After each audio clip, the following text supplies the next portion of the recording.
Welcome to the Wealth Blueprint Podcast, where we bring on guests that will teach you how to break the matrix. Most people are not taught on how to invest, understand how money operates, and learning the secret to living a limitless life. We will give you the knowledge, trials, and insight to create your own wealth blueprint. It's up to you to implement and act. Let's begin. All right, guys, Bryce Gonzer, we're back with the Wealth Blueprint, and I have my man Wade Calvert on here. Wade, thanks for showing up, man. Yeah, man, thanks for having me. Excited to be on today. Absolutely. No, this is going to be a really, really good episode and podcast. So we're going to be going into a ton of stuff regarding the traditional legacy system, stocks, bonds, what's going on with the Fed, interest rates, how to make money in this environment. So super pumped. And Wade, we go back, what is it, 2 years almost? 2 years February, yeah. Okay, and it was from you. So we relocated from California refugee over here to Idaho. That's right. And I was the one that did your guys' loan for your first house over here. So that's kind of how we met and kind of just stayed in touch. But I'll let you kind of introduce yourself on what you're doing as far as a financial advisor and running your own shop. Give us a little background on what that is, what that entails, and how you kind of got into the business. Yeah, absolutely. So first off, coming up 2 years Idaho. Bought the house through a FaceTime walkthrough. That's right. So it was kind of random, sight unseen. It was surreal pulling up in February. Yeah. And kind of checking out this new house that was going to be, for us and our 4 kids. And honestly, it's been the best move for my wife, for my kids, for me. Couldn't be more thrilled. So that's awesome. Let's see. So for me, got into the investment industry, and when I was about, my story starts back as a teenager. When I was 13 years old, my mom started an investment club with some of her friends. And at that time, I had kind of my first business, if you will, around the neighborhood. Okay. I had a dog walking business, and I'd clean up basically dog crap from people's yards for $5 a week. There we go. Right? Entrepreneurs started young. The hustle started early for sure. Awesome. And so my mom came back, and she had her first meeting with some of her friends, and she started telling me about investing, and I was like, wait a second. So you're telling me I can do research, find a company that I want to invest in, put money, buy their stock. Some stocks have dividends, others can just continue growing, and I can make money off of that? I was like, that beats picking up dog crap. I'm in. And right. So from that moment on, I really kind of just wrapped my arms around any book I could, tried meeting with family friends that were in the business, and really just anything I could get my hands on, I tried to kind of soak up that information. And I feel like, my story is obviously not the norm. We don't even teach finance or investing in schools. And so right. I feel very fortunate that I was able to kind of grasp onto that at a young age. And really ever since I was 13, 14 years old, I kind of knew what I wanted to do, something in the investment field. Wow. And so, taking that knowledge, my first real-time job / internship was with Merrill Lynch. Okay. And that was my first experience into the investment and financial services industry. And I went in, I interned for 2 advisors, and I hated it. Really? Yeah. So this is out of college, went into Merrill Lynch? Yeah. Okay. It was a summer internship. Gotcha. So I think I was 18, 19 years old at the time. And what did you hate about it? I got so excited about doing the research and meeting with people, and probably just because it was an internship, it was just lower level work, right? Yeah, doing the grunt work. Doing the grunt work, so to speak, yeah. But it was more like, hey, call on these clients, try to set appointments. Here's what we're going to be looking at, this particular fund. It was like basically trying to just sell them a product is what it felt like to me.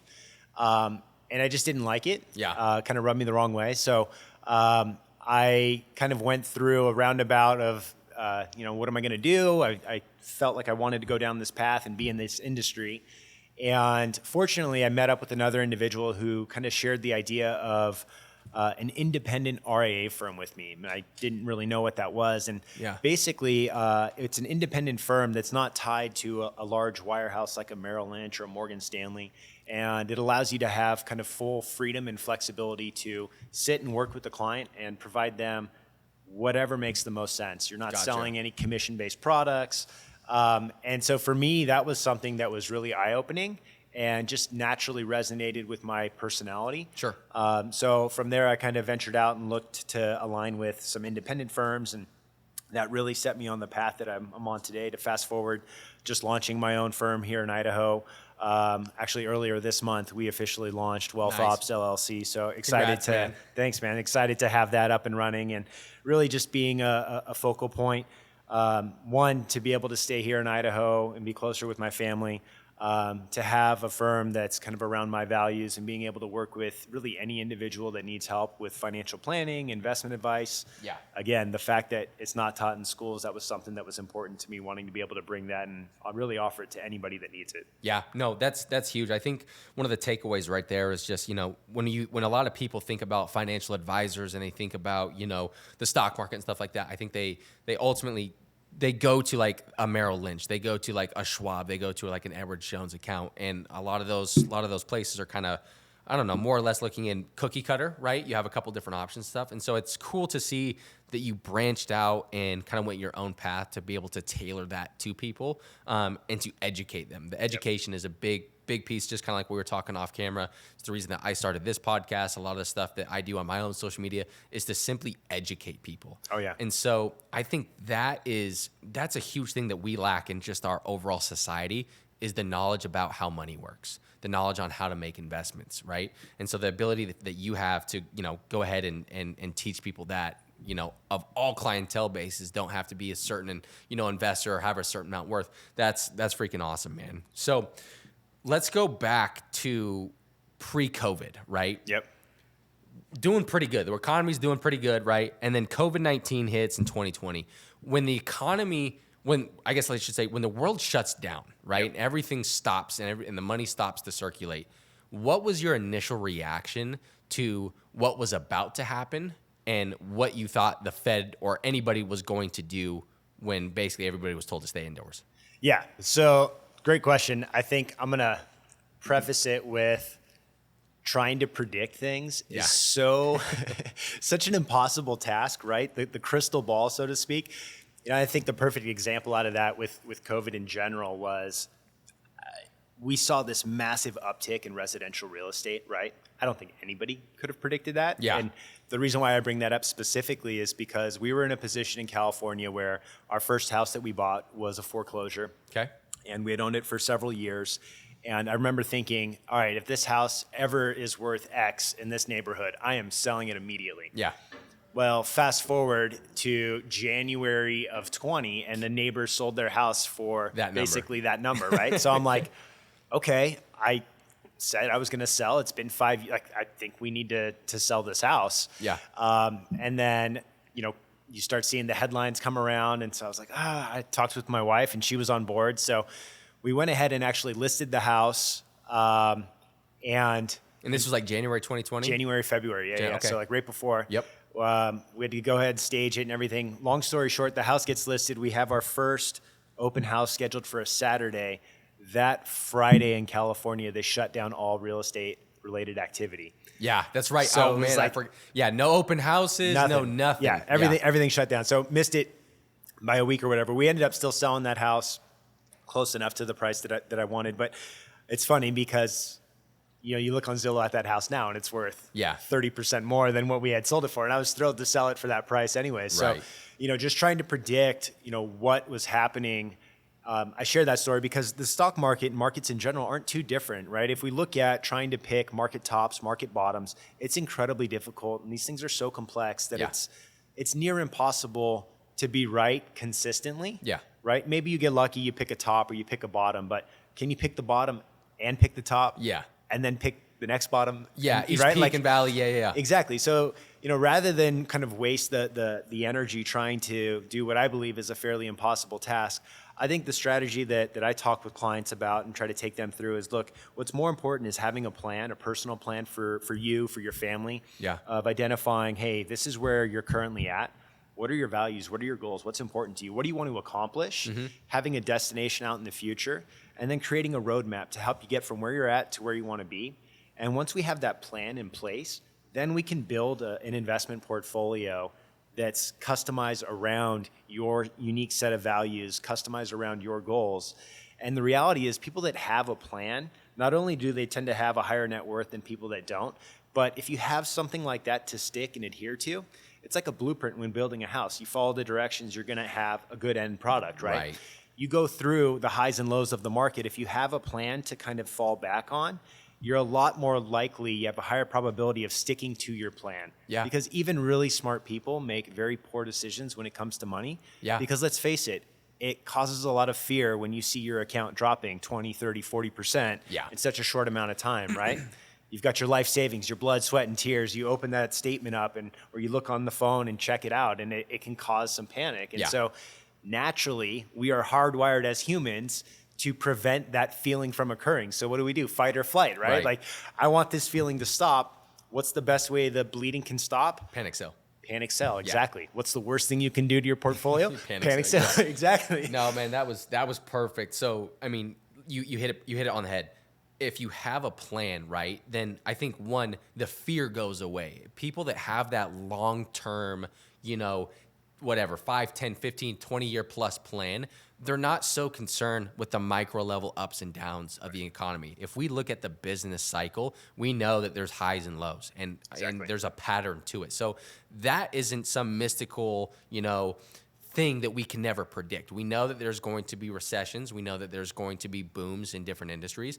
But if you have that plan and you're able to articulate that and you're able to kind of map that out for people, it puts their fears at bay. So I'm sure that's cool for you to see, kind of outline that and then see that people kind of get that to click. Oh, yeah. Do you have to I guess it maybe depends on the person, but do you have to show it to them visually? Do most people pick it up just explaining the plan? How do you deliver that plan, and how and when is it that people actually start to say, okay, I get it, I'm trusting you, Wade? Yeah, I think it's somewhat of a combination, right? So I think people learn differently. Some people are, can learn just by listening to something. I'm a much more visual learner by nature. I like to actually learn by doing as well. So give me something to touch, feel, and that's kind of how I can figure things out.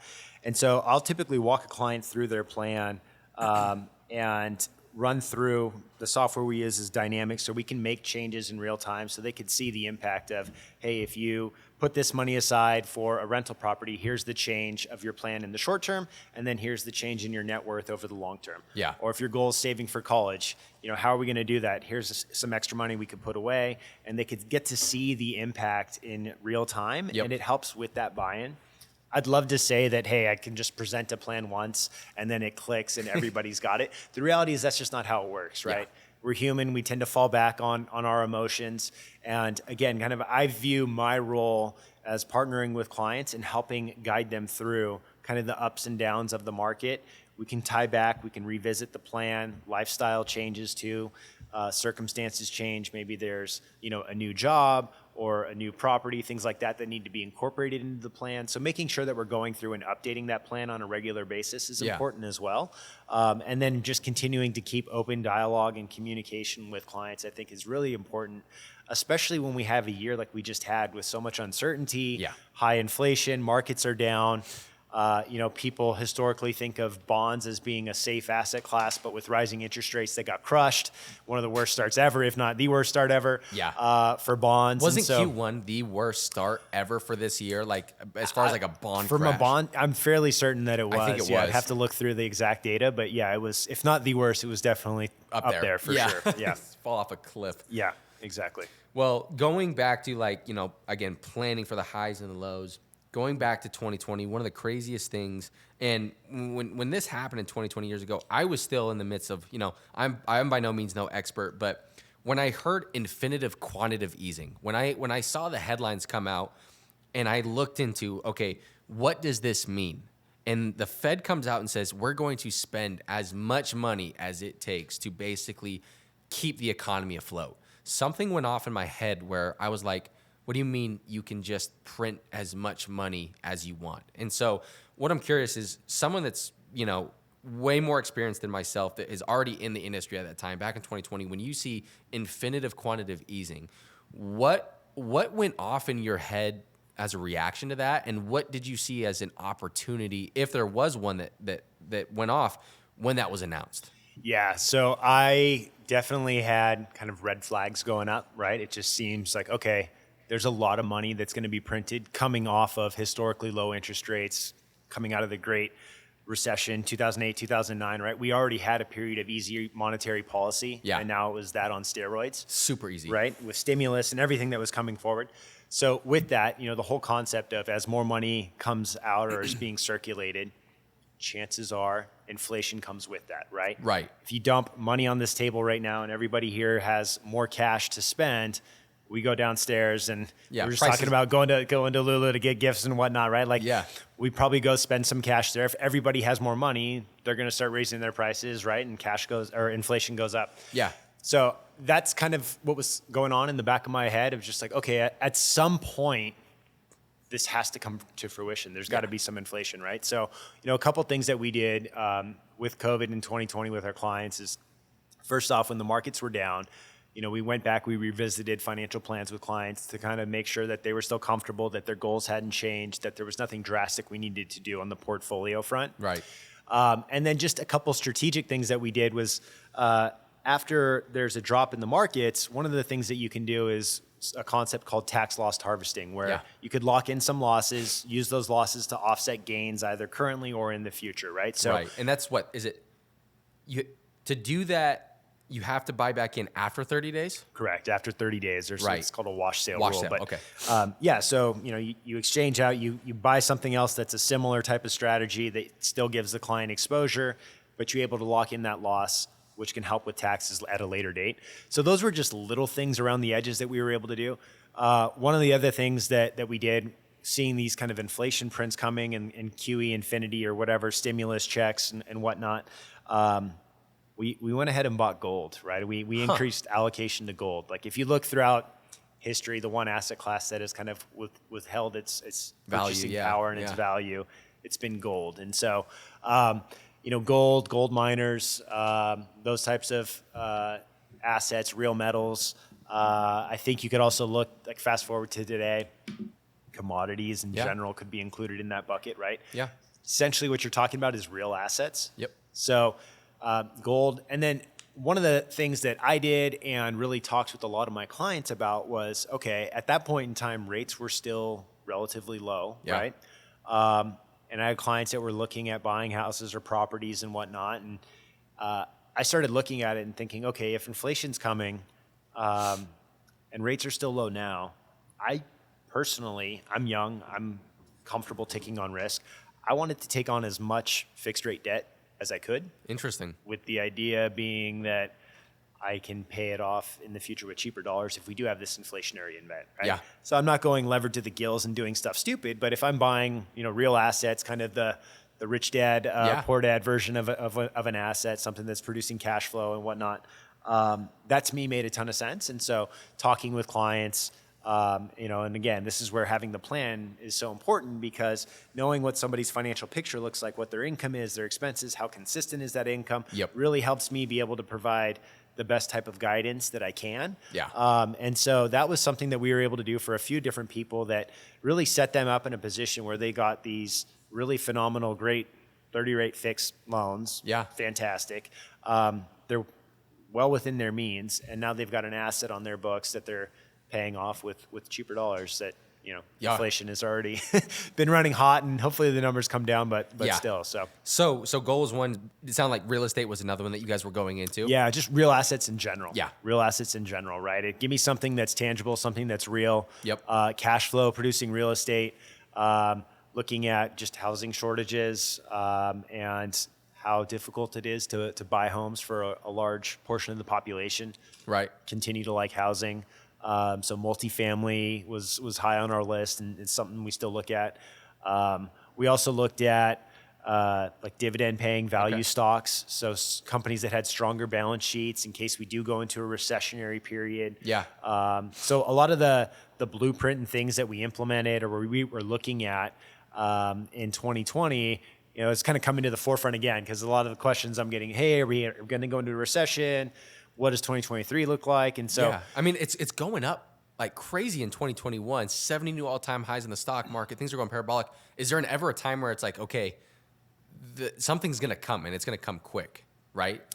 Yeah, I think so. Again, this goes back to the timing question, right? Of like really difficult to predict market tops, market bottoms. It's always easier after the fact when you can kind of look back at headlines, Yeah. right? You look back and you see like the Bored Ape NFTs that are going for $3.5 million, right? And like these SPAC funds that were selling at astronomical prices, right? And Yeah. these are the types of things that, one, I think are a combination of low or zero interest rates plus easy money into a system, money printing, exactly. It increases people's willingness to take on risk. Yeah. And you start to see a lot of these weird things that are probably pretty common at market tops if you look throughout history, right? For sure. And so, not to say that, I'm never going to tell clients to be all in or all out of the markets, but certainly maybe underweight stocks or overweight stocks when things make sense. And Right. so I think, one of the things towards the end of 2021 was, hey, markets are looking really good. There's still a lot of uncertainty in how this all plays out. Like maybe we trim back some of this and rebalance. And so, we were kind of fortunate to do that. Just as easily 2022 could have kept running higher though, right? Like you just very don't true. know. There's no crystal ball. Very true. So one of the things that I heard a lot as we were kind of tapering off of that crazy run, and then the Fed started to announce, hey, inflation's coming, and it was like, well, yeah, you expanded the money supply by 20%, and however many months, of course, inflation was coming. They talked about inflation hedging assets, right? So basically, assets that are exactly what it says, hedge against inflation. And they talked about gold, they talked about Bitcoin, talked about real estate. And what I feel like a lot of people, when they view an inflation hedging asset, they expect that asset to continue going up after the inflation's already here. And I would almost disagree, where you saw a lot of these assets doing exactly what they were supposed to do as inflation was actually occurring. As the money supply was expanding, you saw hard assets actually going up in value. Bitcoin, all-time high. Stocks, 70 new all-time highs. Real estate, 30 to 40% inflation or appreciation. So it's not necessarily that it was good, but do you agree or disagree that some of those assets are inflation hedging, and that, after the Fed basically shut off the valve and the money stopped, those would actually come down? Yeah, I think we, people in general, have probably more so now than ever when you look throughout history, but we have very short focus, right? Short attention spans, if you will, in an era of instant gratification, where the reality is there just hasn't been enough time yet to even label that, whether or not those are good hedges, right? Yeah. We can look throughout history, like my example with gold. Yeah. I can look historically speaking and say, I think gold is a good hedge against inflation. Yeah. Maybe not year by year, but decade by decade, I think over a long enough time frame, it's proven itself. I think gold has proven itself. Yeah. I think stocks have proven themselves. I think real estate has proven itself. Bitcoin, I don't know. It's still too early, right?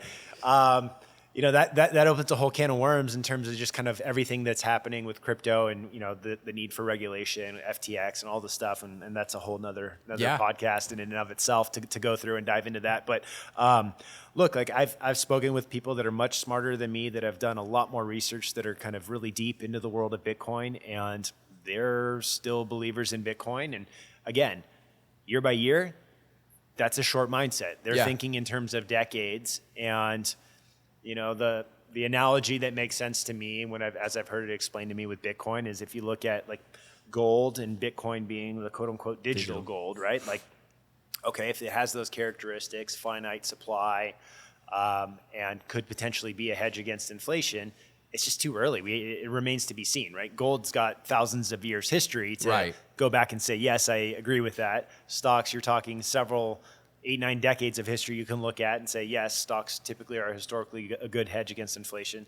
Same with real estate. Bitcoin, the story's just, I think, too new. Right. Yeah. I mean, so I'm curious on that. I don't want to get too much down the Bitcoin rabbit hole, because we could do a whole podcast on that one. When's the right time? So, I mean, you're right. The one thing that gold has on Bitcoin, out of the classifications and property traits associated with money, is it's got a great standing track record. It's been there for thousands of years, right? So Bitcoin has a long ways to make up, and when we're looking at, length of usage, right?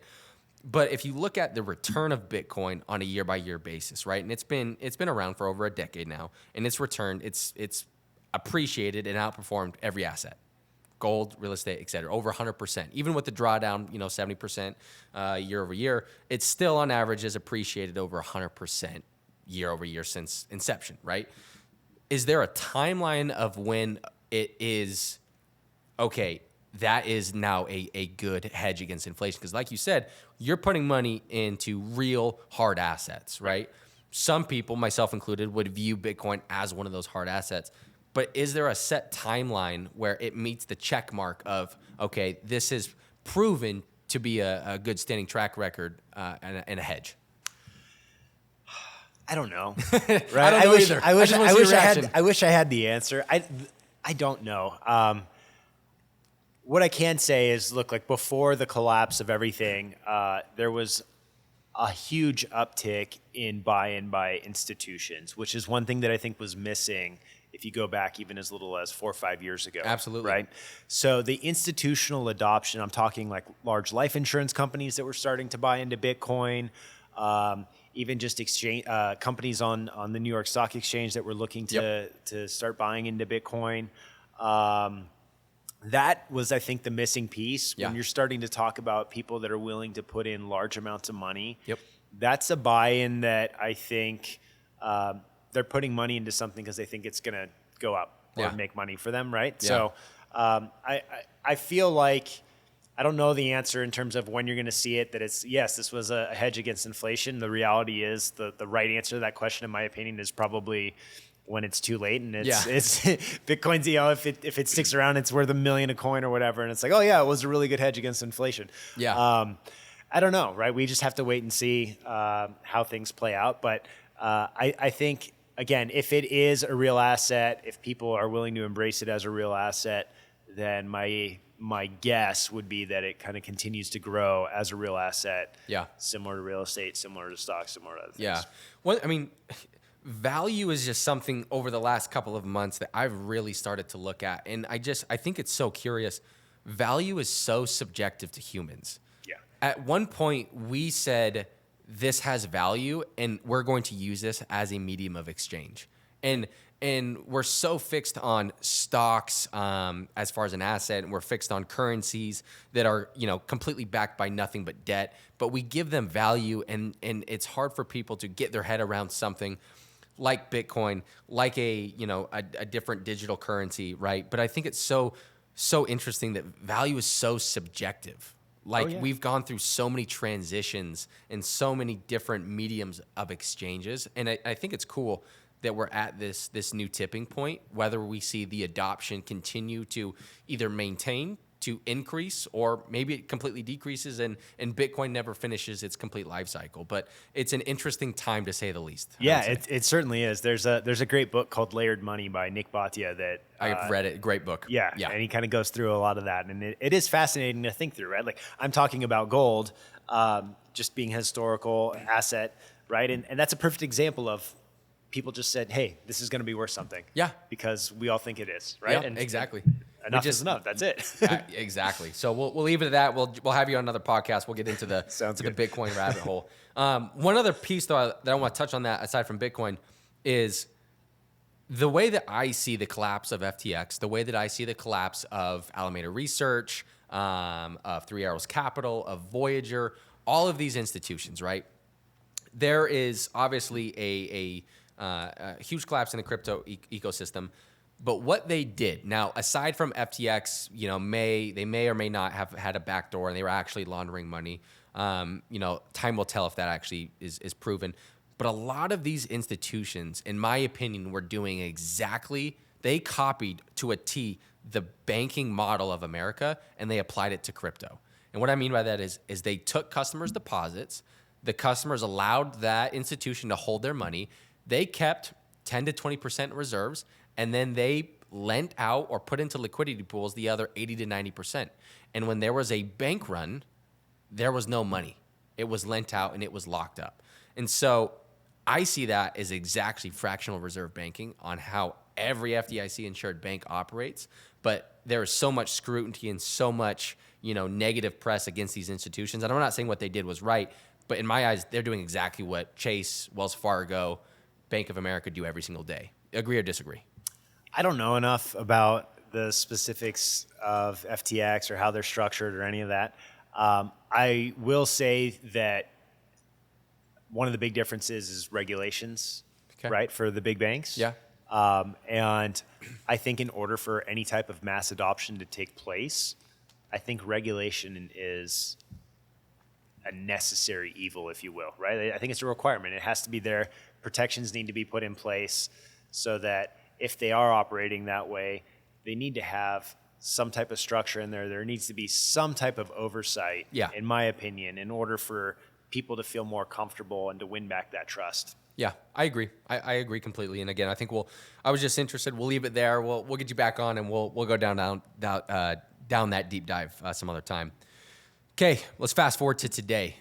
Given the current market outlook, inflation's coming down, the Fed fund rate still going up. Have we hit bottom? Are we there? Where are we at? Where are we going for 2023? Yeah, again, right? Crystal ball time. Yeah, crystal ball, broken record time for me. Again, I think this is where I think the importance of just having a plan is so paramount. Whether you're an individual, if you're a business owner, look, if you're a business owner right now, I think having cash and liquid assets makes sense in case there is a slowdown or recessionary environment. So doing whatever you can to free up that. Ideally, hopefully a few months ago, you were talking with your bank and setting up lines of credit and stuff like that and being able to set that in place. I think, look, if we do hit a recession, it's a lot of the same things, the same type of playbook that I was mentioning earlier, at least in my thought process is, you don't want to react to negative news. Yeah. You want to be able to build an investment strategy that's unique to you and unique to your goals and the seasonal life that you're in, right? Everybody, a 30-year-old with no kids is going to invest differently than a 70-year-old retiree, right? And so being able to kind of meet you where you're at and having a strategy that's customized to you and your plan, I think is the most important thing. Okay. So that would be my suggestion to anyone in terms of what is going to transpire for 2023. Continuing, if you're looking at stocks, I think we have this in our mindset, again, this instant gratification society that we're in today is that just because you can buy and sell on your phone literally every second or every minute if you wanted to or every day, doesn't mean you should, right? And so I think if you approach stocks as being a long-term growth-oriented asset, I like to think of stocks the same as like a real estate development, right? So real estate development, people intuitively know, oh, this is going to be a multi-year hold. Right. It's going to take time to build something from the ground up, to get permitting, to go through this whole process. It might even take time to get properties leased up for whatever market cycle we're in the economy, to be able to come out on the other side at an opportune time to exit that. Maybe it's 5-10 years down the road. Yeah. Okay, if you go in with that mindset, chances are you're going to be able to have a higher probability of success, assuming you're working with good operators and everything else, right? All else being equal. Right. Having that long-term mindset is going to set you up for success. And I think not enough people look at their stock allocation through that long-term lens. I agree. And so being able to just take a step back and say, okay, here's what I'm going to invest in for growth. It's going to be a combination of different assets, some stocks, some real estate, some whatever. Maybe Bitcoin, if that is, kind of fits your narrative in terms of that growth bucket. And then the other thing is you need to allocate a certain amount of income or cash flow producing assets in the portfolio. I'm a huge believer that in our world today, with just the cost of goods where they're at, inflation going up more and more, it's really, really difficult, if not impossible, to build wealth with only one stream of income. Dude, I think say that again. Preach that, man. It is near impossible to build wealth on only one stream of income. So you need multiple sources, right? Yeah. So what does that look like? Well, if you're working in a job, it could be your W-2 salary. That's one source. If you're investing in stocks and you've got dividends that are paying cash, great. That's another one. Bonds actually pay stuff now. They actually pay interest. Right now, yeah. Right. One of the benefits of higher rates, you could buy bonds that are paying decent rates, and that's a source of income. You could buy rental properties. You could buy other businesses. So there's a variety of different things. You can create content. You can create your own assets that generate money for you while you're sleeping. And those are things that I think are important in order to really move ahead in that trajectory. And so one of the easiest ways you can start doing that is just building out a diversified portfolio. Yep. Stocks, bonds, looking maybe at real estate, some other projects, et cetera, and a combination of growth and income. The goal being you can start generating enough cash flow you get enough cash flow coming in on a monthly basis that covers your expenses. Yeah. Like you've won the game of life, right? Like now you can go and pursue passion projects and do everything. It's the whole rich dad, poor dad mentality. For sure. You know, as a kid, we grew up, we played, he had a board game called Cash Flow. And it was all about that, trying to buy enough assets that created enough cash flow to cover your expenses. Yeah. And then you get out of the quote unquote rat race. Dude, I love that. That's why anybody listening needs somebody like you in their corner, because you're the guy whose main job is to get them out of that problem, right? Like you said, the average person on a fixed salary or even, with the potential of, increasing that, it's not keeping up with inflation. If you're a hourly worker or a salary worker, you are making less money right now than you were last year. Statistically speaking, probably 90% of the people are making less money than they are this year than last. Yeah, right? even if you got, a nice 5% raise, well, inflation's, 7-8%. So you're still technically losing money. Right. And then on top of that, I think the last time that they changed how they measure CPI was in 2010 or so. Like, inflation at its peak was probably not 9%. It was probably a lot higher than that. Yeah. So I saw this tweet, and I'll see if I can find it and send it to you. But I saw some guy put together a slideshow and some statistics. The average investor is its own worst enemy. So they are basically making the comparison between people that don't have a plan, the people that aren't working with a financial advisor. They're looking at the headline news. They're looking at, all the blood in the street and panic selling. They perform on average worse than if they were to just leave the money in, right? If they're trying to time tops, bottoms, etc., they are their own worst enemy because they don't have a plan. So that's why I think it's so important to rewind that last section that Wade just talked about, but they need somebody like you in their corner to keep them accountable and to show them that roadmap to get those other sources of income coming in. Yeah, absolutely. Again, I mean, I've seen studies on that as well. And the average investor, it goes back to the emotional decision making, right? Yeah. And I think, don't hold me to the numbers, but I believe the average return is like 2 to 3% is what the average investor gets. That's what mine was saying too. Yeah, and historically, you're losing money. Yeah, historically, stocks 8 to 10%, right? That's kind of the number that gets thrown around on average on an annual basis over the long term. So yeah, it sounds really easy to just like, oh, I'll just do that and I'll be fine. I'm not gonna make an irrational decision. Yeah, it gets really hard as the numbers get bigger. Yeah, and they're more meaningful. And again, you're talking blood, sweat, tears, and decades of savings for some people that gets really tough to see that number go down. So really I can't speak highly enough of having a partner in your corner that can work with you and set you up for that path for success. No, dude, that's huge. Should we even watch the news? Do you watch the news? I'm sporadic with it. I don't really watch the news. I'll more look at headlines and read through. Yeah. For what reason? Is it because you want to know what they're saying or because you think there's some validity behind it? I think it's honestly like a lot of maybe my clients will be watching the news. So I want to know what they're seeing and what they're hearing. That's a good point. But it's a lot of clickbait, right? And like huge. It's pretty interesting. Like Jim Cramer, right? Mad Money. Love the guy. Great TV personality. Great personality. Great at what he does.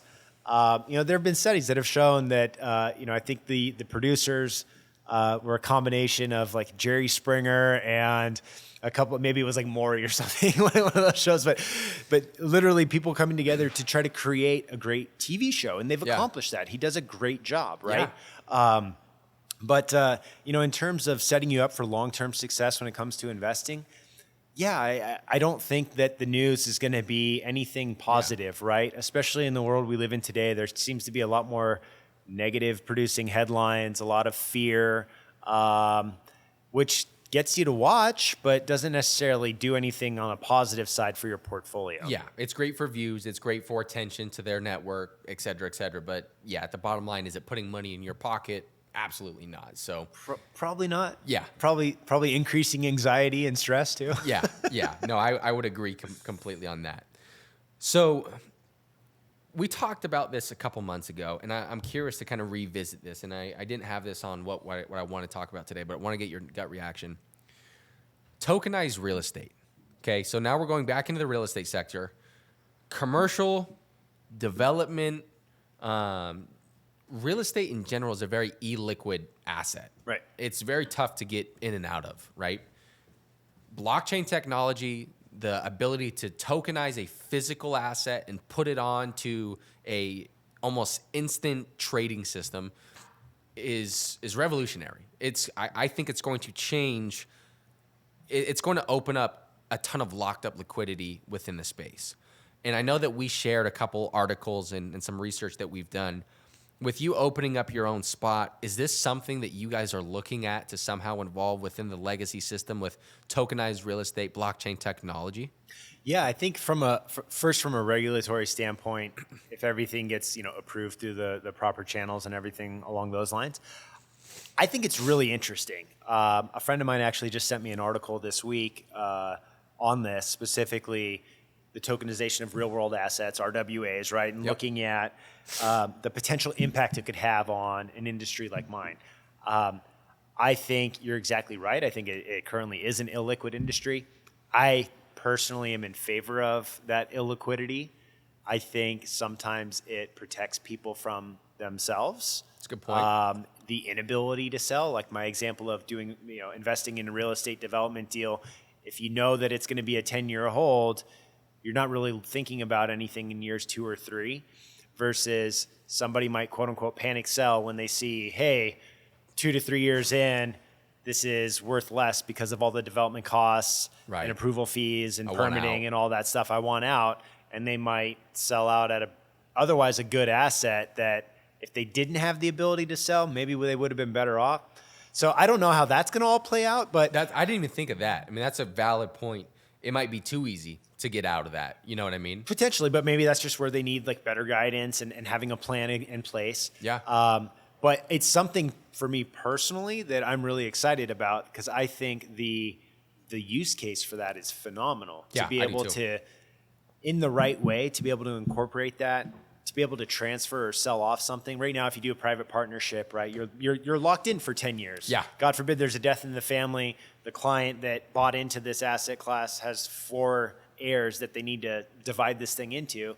It can be a logistical nightmare for a private piece of ownership to get split up 4 ways. Oh, yeah. Right? So if you had Nightmare. a token setup or tokenization of that real world asset, it would be a lot easier to divide out, to separate out. You could probably tie in some illiquidity provisions to it as well. Oh, yeah. It becomes a security at that point in time, in my opinion, and falls under more regulation. So I agree. But yeah, it's something that I think, to me, that's what excites me about crypto in general, is the technology behind it, the implications, and the ability to transform and change industries. I agree completely. I think it's going to, one of the sectors within that I'm excited about is just raising capital. It's so tough. I mean, I've witnessed it firsthand, but raising capital for developments and for big commercial real estate projects, I shouldn't say nobody, very few people, when we're talking about 10 million, 20 million, 30 million, upwards of $100 million, dollar projects, have the ability to put 20% down. You need to be able to pull that from multiple different people, multiple investors. And there is when the traditional way of doing that, you have management fees, you have a lot of third parties involved, things get messy, there's paperwork. So from an investor standpoint, the ability to incorporate blockchain eliminates a lot of that. And so hopefully there's less fees involved, but also from a syndicator standpoint, that gets me excited because it hopefully will be easier to onboard that capital and make everything, super transparent and easier for investors. So I agree. It's in its infancy right now, but I think there's got a long, good standing track record ahead of it. Yeah, I'm fascinated to see what kind of comes to fruition out of that space in particular, because we've talked about this. I'm a big believer in diversifying outside of just stocks and bonds. And so to be able to bring those types of opportunities to people, whether it is a real estate development deal or maybe it's an apartment building, maybe it's private debt that's secured by real estate. Yeah. Those types of opportunities are really unique, and most people have never invested or dabbled in those at all in terms of their portfolio, but they can really help diversify a portfolio. If you have kind of a market downturn or recessionary environment, it's nice to have those different types of things inside of a portfolio. And if something like that helps broaden the access for the masses, then I'd be all for it. That's huge. No, absolutely. So as we're kind of getting to the end here, I'm going to put you on the spot. So let's say that you are now, let's say that you're now in charge of our monetary policy within the United States, right? you have the option to go back to the traditional fiat world where we're in right now, where our money's not backed by an actual asset, or you have the ability to create a new system. Is there a better system out there? And if so, where does it start? How does it look? I'm sure there is. It's really tough. So my wife and I were just talking about kind of something similar to this the other day, that as a child, I don't know if it was just my wife and I, but I grew up and I looked at politicians, world leaders, and I just was like, oh, these are like some of the best and the brightest that are running countries and running the world. And then as I grow up, I'm like, oh, they're not all the best and the brightest. No. So I look at it and I say, is there a better system out there? Probably. Okay. Will it be implemented? Probably not. I don't know, right? I mean, yeah. You look at the way things are set up right now. We're in a really tough spot with so much debt, high interest rates, low unemployment, high inflation. The Fed has said that they're going to continue raising rates to bring inflation down. At some point, if they raise rates too much, that stifles growth. Unemployment goes up. People lose their jobs. Rates go up. People are going to get their cars repossessed because cars were so stupid expensive during the pandemic. A lot of bad things start happening relatively quickly. That's what leads to recessionary environments. And my assumption is that the Federal Reserve will go back to their tool belt and do what they've done in the past previous recessions, most recently, and say, we need to cut rates. Yeah, we need to make it easier. We need stimulation, right? Correct. We need to roll over old debt with new, cheaper debt. But what happens when the debt is already at 0% interest? Right, or inflation is still hot and rates are at whatever, maybe they go up to 5, 6, 7%, but if inflation's still hot and then you have to start cutting rates, you're basically throwing in the towel at that point, saying, what's the lesser of two evils? Do we have another Great Depression? Yep. 1929, early 1930s style, massive high unemployment and really have this reset that's probably maybe required? Mm-hmm. Or do we just let inflation run hot and kind of go down that path? Yeah. Which is probably better for whatever politicians are sitting in office. So I agree. If I were a betting man and guessing, I would probably guess on the latter. But again, no crystal ball. Yeah. No idea. I'm just really glad I don't have to make those decisions because I think the Federal Reserve is stuck between a rock and a hard place. And the reality is the right move was probably in 2011 or 2012. Yeah. And we missed that boat completely. And we're in a very tough spot. Not just the U.S., but you're seeing it across the globe as well right now. Well, yeah, I mean, everything's pegged to the U.S. dollar. So what's made 0 sense over the last several months is the DXY has gone parabolic. So the dollar is at, all-time highs as far as, strength, while other currencies are just, getting pummeled. So that makes a lot of sense. But no, I think you're completely right. The elected officials and appointed officials are not going to, allow for, a great reset. They're going to, step in, they're going to intervene, they're going to stimulate. But my question is that throughout my research, every time we expand the money supply, that becomes the new base layer.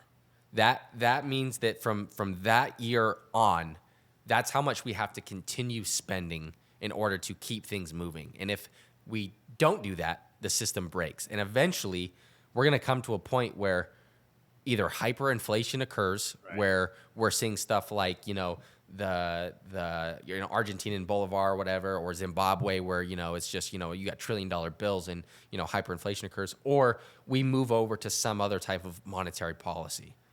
Right. Yeah. And that's the whole, you got the Bitcoin argument. There's an analyst, his name is escaping me. He's put out a couple of good papers talking about potentially China and Russia creating an asset-backed currency, right, with gold and oil, something tangible and real, so that if we do go through this period of hyperinflation or printing more money, eventually people potentially would want to fall back on something tangible, something real, right? Yeah. Give me a dollar that's going back to the gold standard before 1971, right? Like, so maybe that's a possibility. I don't know. There's a whole slew of complications that come with all of that. Oh yeah. I wouldn't want to be the guy making that decision either. But no, it's going to be interesting to see how all this stuff actually plays out, though, because we haven't really been here before with the amount of debt that we have. That's the biggest difference. Is there's a tremendous amount of debt coming off the money printing of COVID and everything else, 2008, 2009, and let's face it, it's really tough to take the necessary medicine that we need. Yeah. Because that comes with slower growth and harder times. Yep. Kind of going through it a little bit right now. We're feeling that higher inflation. Oh yeah. Not really recessionary environment. Unemployment's still pretty low. So what defines a recession then? Well, I mean, Because by definition, we're in one, or we were in one. we were in one until they changed the definition of two consecutive negative quarters. Yeah, I don't know what the new definition is. I'll have to go and look on the page to see what they changed it to. But we'll see. I mean, usually it's contracting GDP for 2 quarters or more. But that also does tend to come with a higher unemployment rate, and that's something that's been missing. So I heard it described. Changed. I don't know. Yeah, potentially. Yeah, that's right. I heard it described as kind of a, most recessions you see smoke and you see fire in terms of what's going on and what was a catalyst. One of the ways it was described is maybe this recession's more of like carbon monoxide, where I like that. You don't see anything. It's just you're just getting suffocated. You're just getting suffocated, and like you're going out to dinner and you're like, damn, that was expensive. Where'd all my money go? Yeah. Or you're paying your energy bills, your utilities are up, and all of a sudden, you're getting a paycheck, or you thought you got a raise, and all of a sudden at the end of the year you have less money, or end of the month, end of the week you have less money, and so. That analogy kind of stuck with me. I liked how that was described. No, that's perfect. And again, guys, you've heard me say it. You've heard other people that have on here say it. We're earning less money as a standard W-2 wage earner. So the people that are on fixed incomes, the people that are relying on that paycheck to continue giving that continual what they need to continue to live is diminishing. And so you need somebody like Wade to put you in that corner. And I have a lot of people that reach out to me and they ask for the advice, but I'll give them my experience of what I've done regarding Bitcoin, regarding real estate, et cetera. But, Wade, I think it was a blessing to have you on here because people need to reach out to you and they need someone like you in their corner. So where can people find you? Because I know I'm going to get the request. So where's the contact information? Where do people get in touch with you to, start this relationship? Yeah, absolutely. I can give you the stuff to just maybe link onto the site, social handles and whatnot. But website's the best one, wealthops.com, or you could email me, wade@wealthops.com, and I can get back to you that way. Perfect. Well, yeah, we'll make sure to link Wade's contact info into the podcast link here, guys. And then if you guys can't find it, reach out to me direct. But dude, seriously appreciate you coming on. It's been awesome. I think we covered a lot of great topics. I'm excited to see what the people think. Any last comments or what we can leave the people with? Yeah. So just one thing. First, thanks for having me on. For sure. It's super fun. Went by incredibly fast. I'll end with this because I think it just ties into what you're doing on your podcast. And there's a quote by Warren Buffett that says, unless you can figure out how to make money while you sleep, you'll work every day until you die. And so that has resonated with me as well. So I just encourage you and anybody listening, focus on acquiring assets, right? Build out your portfolio, increase your net worth, buy assets that generate cash flow, try to generate enough cash flow that can cover your expenses. And just start today. Even if you buy an asset that pays you $1, guess what? That's $1 that you made without doing anything. So just start. That's the most important thing is just start, no matter how small it is. Start and buy assets. People, you heard it here first. The Wealth Blueprint. Wade, appreciate it. Merry Christmas, man. Absolutely. Merry Christmas, man. Thanks for having me.